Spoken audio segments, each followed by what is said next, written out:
Hello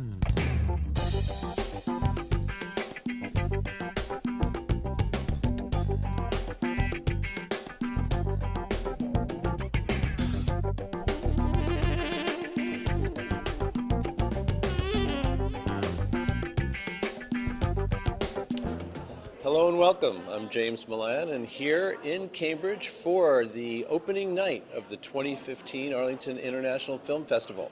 And I am here tonight with Joshua Seftel and Tom Miller, the stars of this evening. They are the executive producer and producer of The Secret Life of Scientists and Engineers, which is the featured show for tonight. Guys, thanks for coming. Sure thing. Thanks for having us. So tell us just a little bit about the origins of The Secret Life and what your goals are with it. Sure.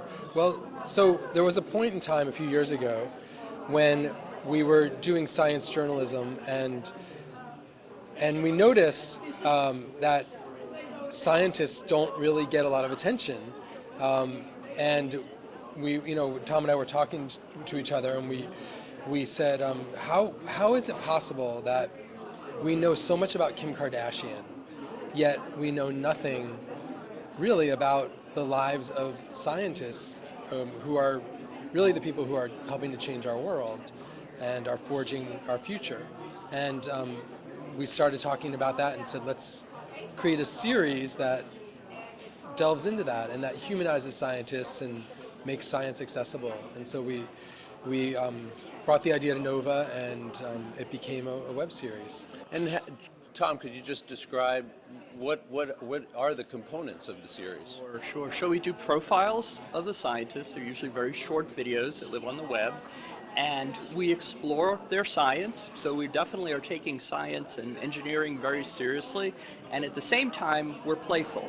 We look at people's so-called secret lives. So there are some folks there was a biologist who's also a wrestler, there's a climate scientist who's also a juggler. Some people don't have such extravagant secret lives, but still, the secret life is kind of a way to make that bridge, to engage people, to engage kids in classrooms. We know a lot of teachers are using this series.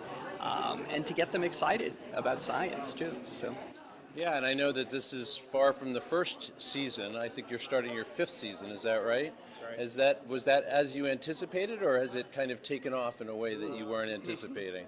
I think it's been day to day. We've just been enjoying doing it, and it just keeps going, and we're having a great time. So we'll go as long as we can. Honestly, I've never expected 5 years of anything, so this is like a miracle. Yeah. Okay. Well, I hope I know the audience is going to enjoy the evening. I hope you guys do as well. Thank you. Thanks a lot, James. Appreciate it. Congratulations. Thank you.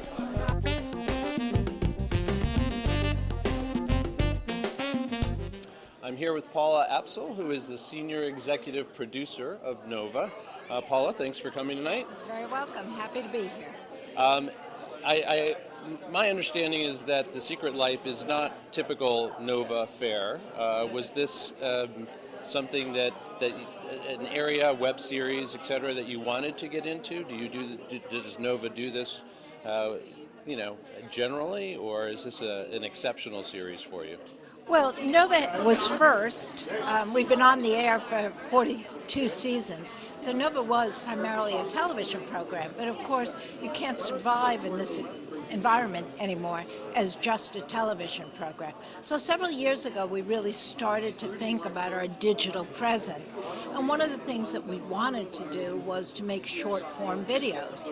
And Josh Seftel came to us and proposed Secret Life of Scientists and Engineers, and we were very happy to do it. And so in some sense, in terms of length, of course, it is dissimilar to the Nova hour-long documentaries. But in one way, I really think it is very similar to Nova in that it emphasizes character, because science is, above all, a human endeavor. And these are the people behind science.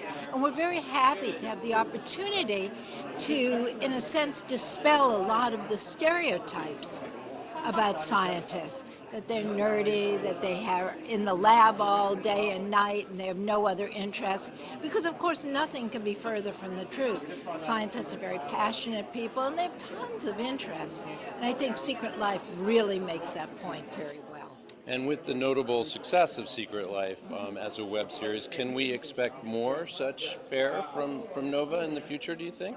Well, in fact, we do have another steady series, continuing series, and it's called Gross Science. And it's done by Anna Rothschild, and it really is. It features all things gross and creepy, but it's also very scientific. The most recent one is on tonsil stones, and it is extremely yucky. But people like that kind of yuck, and it's been seen, I believe, almost 3 million times. So people are really enjoying it. We also have short-form videos that touch on a lot of the shows that we do, and we also have the one on physics, and we'll be making more. So yes, I think I can safely predict you will be seeing more short form from Nova in the future. Well, we look forward to that. We hope you enjoy your evening, and we thank you for talking with us. And thank you very much for focusing on Secret Lives in this way. We appreciate it a lot. Thanks very much. Thank you.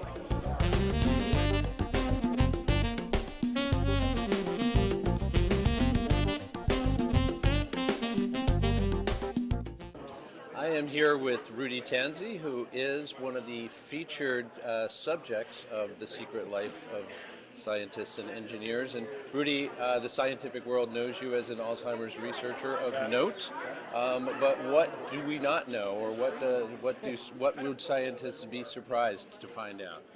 Well, I wear two other hats.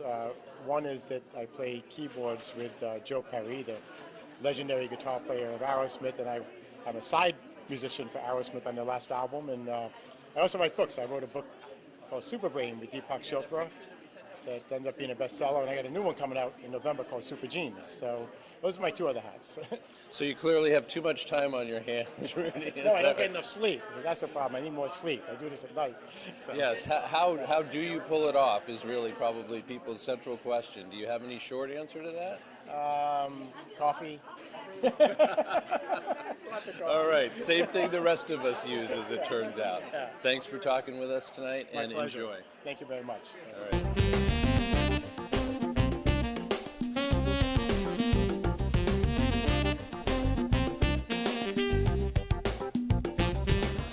I am speaking with Jean Berko-Gleason, who is a psycholinguist of note, but she is more than that. Can you tell our audience what it is that they would find out about you in listening to or tuning in to The Secret Life of Scientists and Engineers? They would find my secret, which is that I tend to drive rather over the speed limit and that I like cars a lot.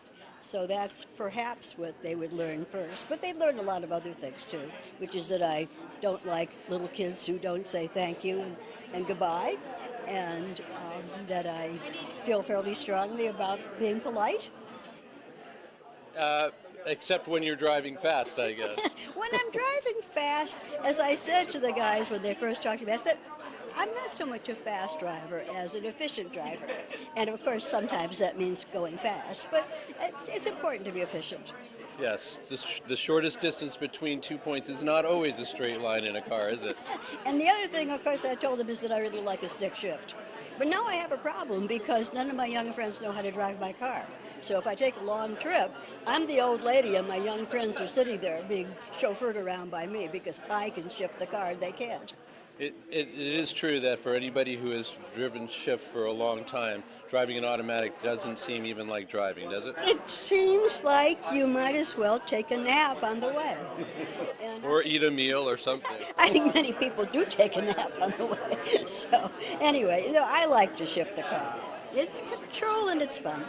Well, thanks very much for talking with us, and enjoy the evening. Great to talk to you. Thank you very much. All right.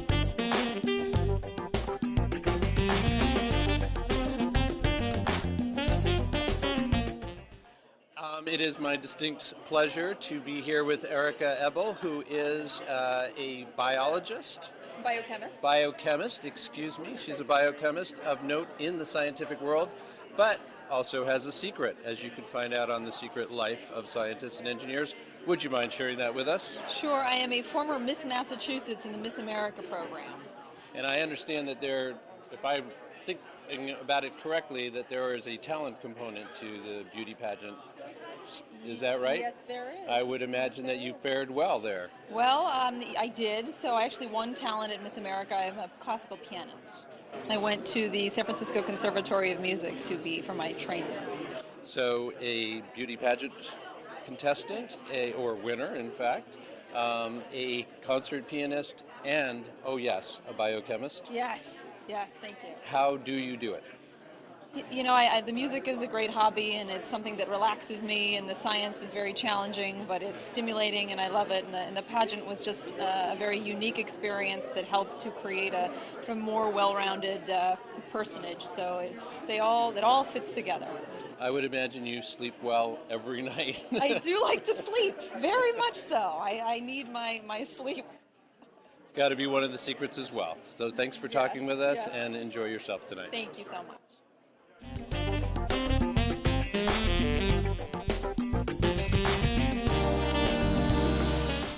I'm talking with Colin Engel, and this roboticist by day is something else by night. Can you tell us a little bit about that, Colin?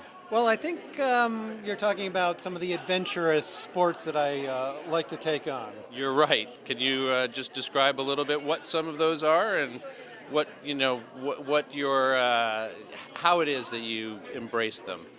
Well, I think that with one's career, to find balance, one tries to find something equally engaging outside. And for me, it seems like every year learning a new sport or trying to push a current one further is the fun. So I spent a long time learning kiteboarding this year, as well as spending probably about 20-30 dives under the water thus far, and the year's not over yet.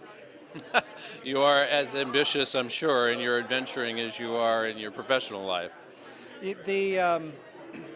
Currently, the mission is hunting lionfish in the Caribbean, so that's leading to all sorts of odd conflict between robots that could be helpful but need to be made to exist, and of course my day job building robots.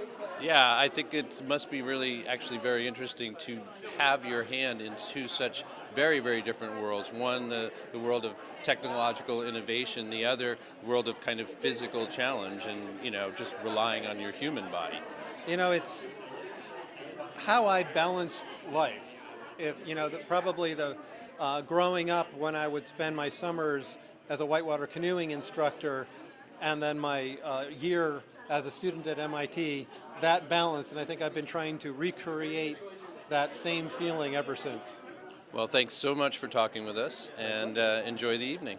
I will. Thank you.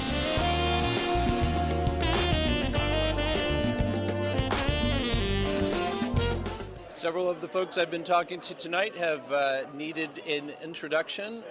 This man maybe does not. He may be very well familiar to many of you. Steven Pinker is an experimental psychologist by day, but by night he is up to all kinds of other things. So why would people know you as a late night foil?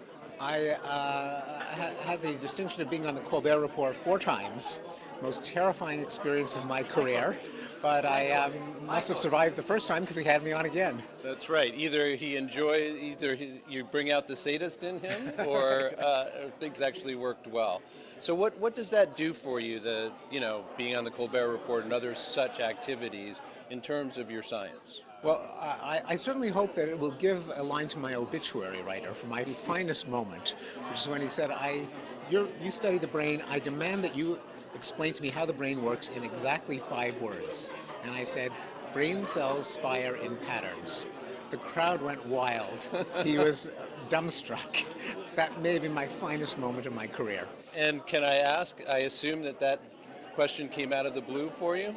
I got, to be honest, I had about 15 seconds of advance notice. As I was, during the commercial break, as I was waiting to appear, there was a girl with a clipboard who said, do you want to know the questions that Steven might ask you? And I said, do I want to know? Yes, I want to know. Tell me.